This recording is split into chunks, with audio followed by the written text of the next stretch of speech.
This is the, we'll take the screen. This is our screen. Now, if a ray of light, if they are incident at an angle,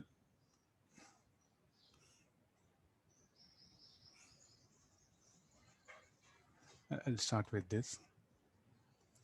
Now, instead of illuminating slit normally, if they're incident at an angle, then what conditions are to be put this one?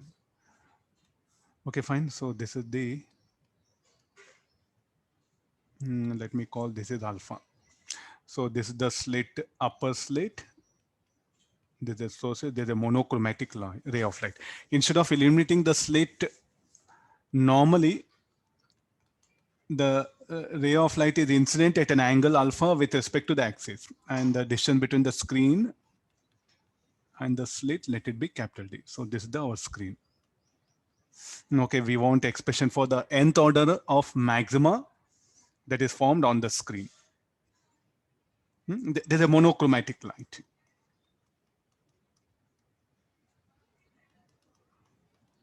Okay, no. So what method has to be done?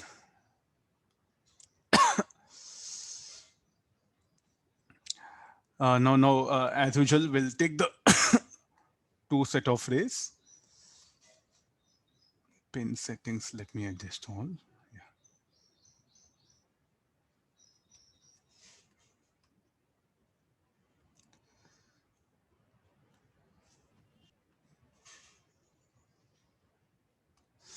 No, okay, this one. So this ray will meet here.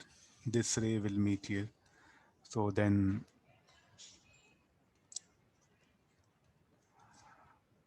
which ray will cover more path before slits? I think the ray passing through the slit S1, this will cover more path before slits, and the ray passing through slit S2 will cover less path. After slits, who will cover more path? The ray 2 will cover more path than the ray 1. Able to analyze here. So from that again, so we can go for the same mathematics like, so this is the,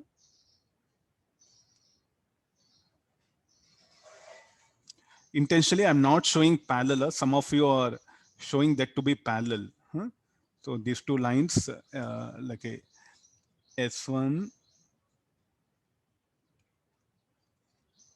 I think these are some symbols what to use. S1M and S2N should not be parallel. There's alpha, shall I show it here? It'll be much easier.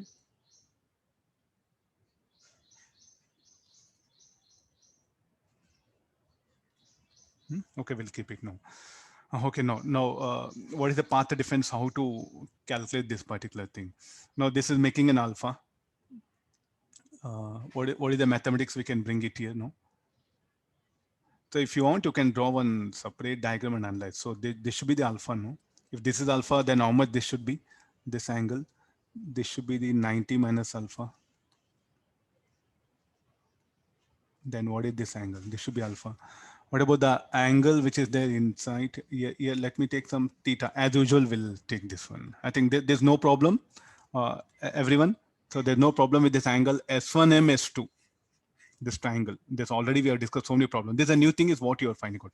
So this much of additional path the ray 1 will cover, or the ray passing through the slit S1 before slit. This additional path the ray passing through the slit S2 will cover after the slits. Okay, got this. So can we denote anything this SN1, S1N? So let me write that as select a delta X2 or delta X1, and the path difference after slits S2M, let it be delta X2. I think I'll try to indicate here. This is delta X2. This delta X1. What shall we take this one? So net path difference. So if you can remember, before that, what is delta X1? I think from the triangle, triangle S2N S1, from the triangle. So sine alpha,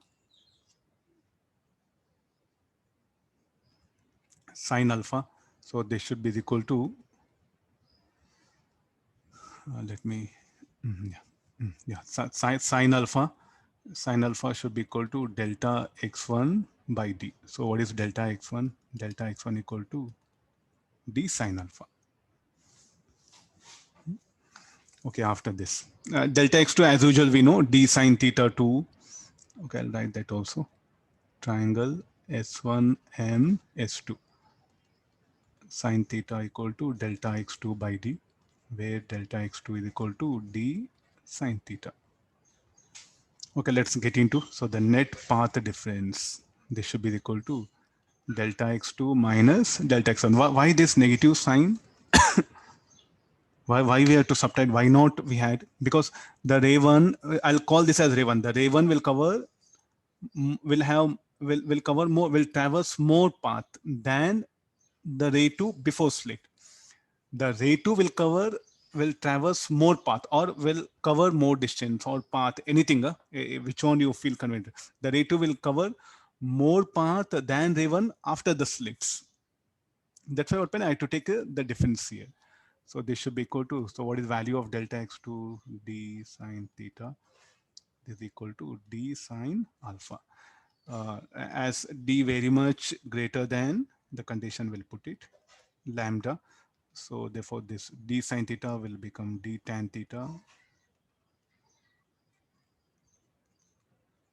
So this, we are searching for the portion of n lambda. So dy max by capital D minus d sine alpha. So y max equal to n lambda capital D by d plus d sine alpha. Look at once this equation. So this is expression for the nth order maxima on the screen. Position of nth order maxima on screen. Okay, got it. So now shall we go for the really the pattern where they will be, where the central maxima will be. Put n equal to 0. Here you start from. Put n equal to 0. Y max equal to d sine alpha. So definitely the central maxima should lie above. So the central maxima. Sir, Uh, sir, D will be very much greater than small d, sir, or we are taking lambdas. oh, this symbol. Okay, Yes. thank you for correction. It should Yes, be sir. small d. Small d it should be. Yeah. Yes, sir. Thank you, sir. Just do notice that one. It should be small d. Instead of that, I wrote lambda. All of you, look at here, that one. Huh? So capital D will be very much greater than small d. Because of that, the sine theta, we are making it as tan theta. Theta very small will become tan theta. Tan theta further, I'm writing that as y max here.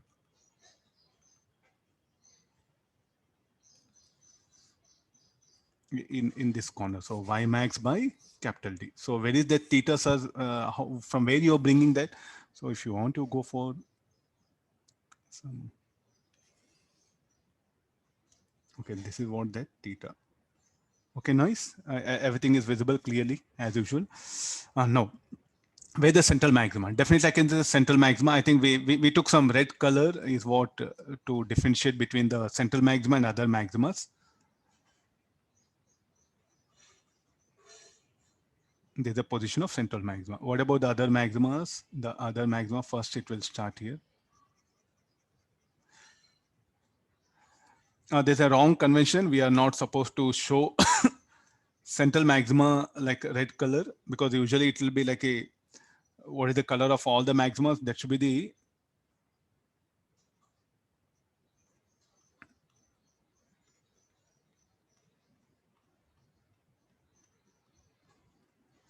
okay, this will be the pattern on the screen. So YCM is this, but this quantity, what happened, we'll call YCM. So how to get YCM? Put n equal to 0. So for n equal to 0, YCM equal to d sine alpha. Similarly, I want order of interference at the axis. Order of interference at the axis. 0 is equal to n axis capital lambda by small d plus d sine alpha.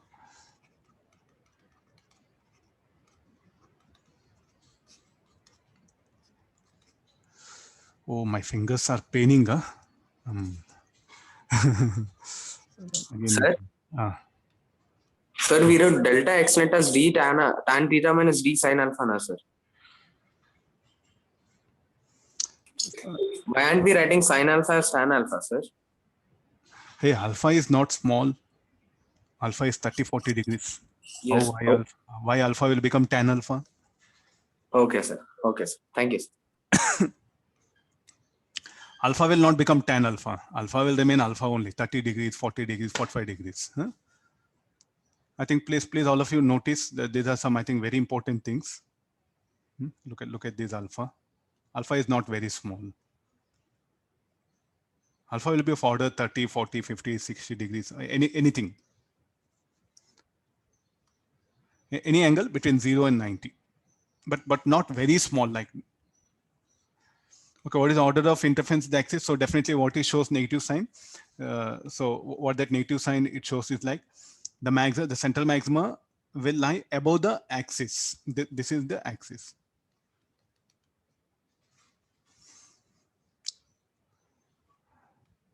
Okay, just have a glance of the total content. I'll scroll down further.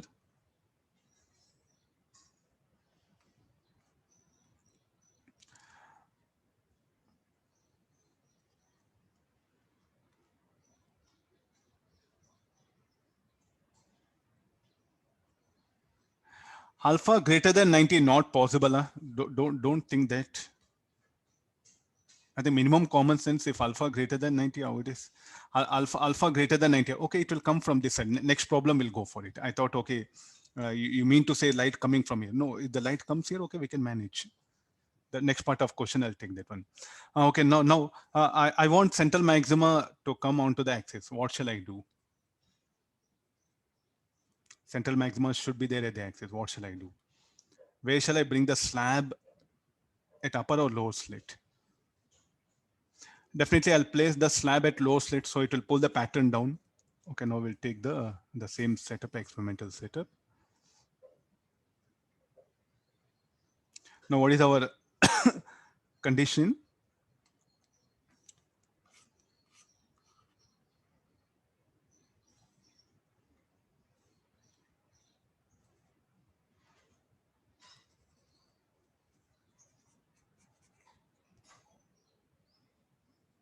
So we want central maxima to be here. So where I should place a slab? Yes, definitely the slab I have to place at a lower slit.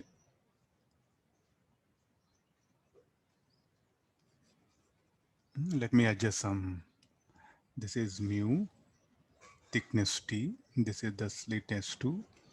This is as usual delta X2. Okay, how you write equation? So definitely the central maxima is here. Look at this one. Able to notice this? Why I should bring the slab at a lower slit only? Why not at any other point? No, the condition here is like the pattern, the central maxima, the pattern has to be shifted down. So for that purpose, the central maxima to be brought onto the axis, the slab should be introduced at the lower slit. I think this in the previous classes, we had a very good discussion, if you can remember. Okay, let's get on. Let's try to write the equation now. So what is the condition of central maxima? Must be here. What should be the thickness of slab? There's the one basic condition is what I'm asking. What should be the thickness of slab? Now, this diagram, if you find little bit difficult, if you find difficult, no. So what you can do is like, you are unable to analyze. So if you want, you can write equation or else I'll show you another. So instead of so much of mass, no, you can directly.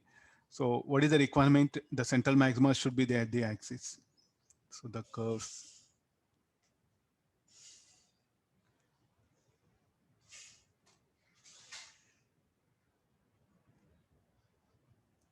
No, we have everything in front of you. Who will cover more path before slits? The ray 1.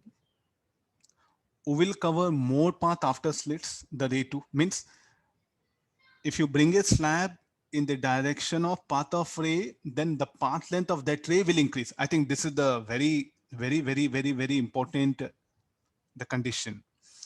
So now O has covered more path before slits, the ray 1. O will, like a, so therefore the ray 1, so this some additional path is there.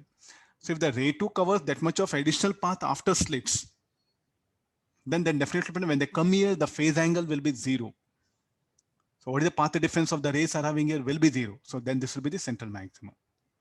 Able to understand, actually, I think we had one in previous class, we had a discussion of this kind. Once again, I'm putting that one. So what is the basic necessity condition like? By introducing the slab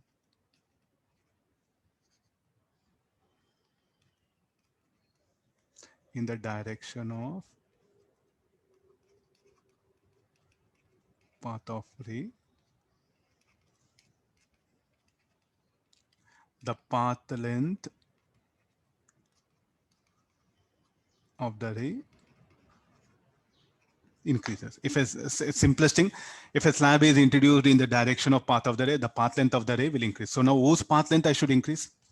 That of ray 2. Therefore, the slab I'm bringing here. I think we should now more focus on the technical thinking, that one, rather than some to bring the slab, to push the pattern down, I should put the slab at lower slit. To push the pattern up, I should put the slab at upper slit. No, better think analyze here. So the path length of the ray 2 after slit is what I should increase. So therefore, I'll put a slab here. And then what is the equation shall we write? The path difference delta x1 should be equal to path difference offered by the slab. The net path difference should be 0. So therefore, I'll equate this one. So we know this is how much it is, d sine alpha. What is path difference due to slab? So what is it? This one, there's a minimum thickness. Got the idea? This one. So these are some ways of analyzing a problem. Huh? And now, shall we go for another conditions here? So if the ray incident